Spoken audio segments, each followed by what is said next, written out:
Hi guys! So it's me, Ashley. So ayan siya guys, ang ating vlog for today is pumunta kami dito sa sementeryo sa aming town.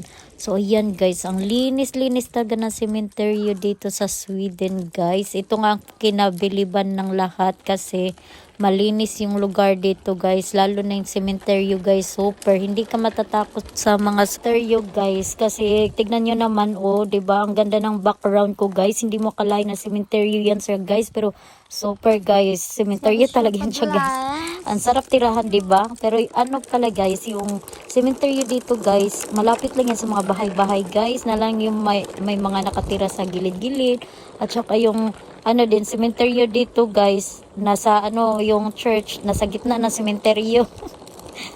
Kadalasan ng ano dito, sementeryo guys, yung gitna, church. Kaya pag nagpakasal ka dito guys, sa Sweden, ang background mo talaga sa picture guys, pag mag-picture ka sa labas ng church, ayan, ang background may sementeryo. So, yun siya guys, pero malinis naman siya guys, at least, ano, kahit naman sementeryo yung background mo sa kasal, at least 'di ba malinis, hindi nakakatakot, hindi katulad sa ibang lugar.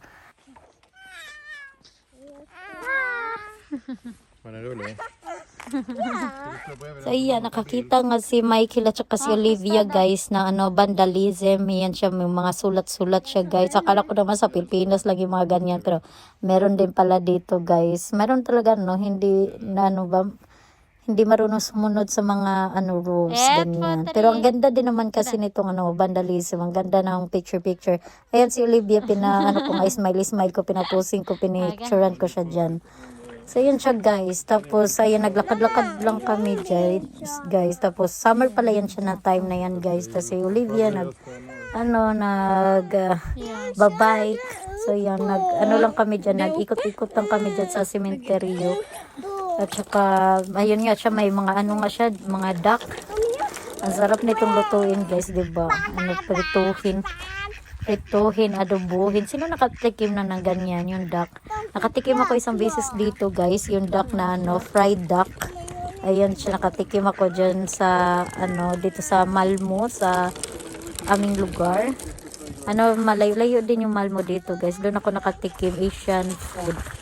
Yun siya, fried duck yung ano, yung aking natikman. Di ba ako nakatikim ng adobong duck? So, we will see kung saan ako makatikim, kung meron bang mga tindang ganun. Kasi fried duck lang yung alam ko. So, yun siya, may nakita din kaming, ano dyan, malaking rabbit at monkey.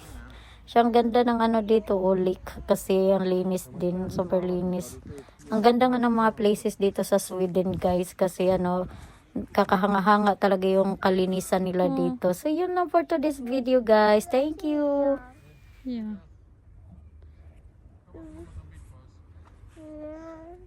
Vill du inte ha glass då?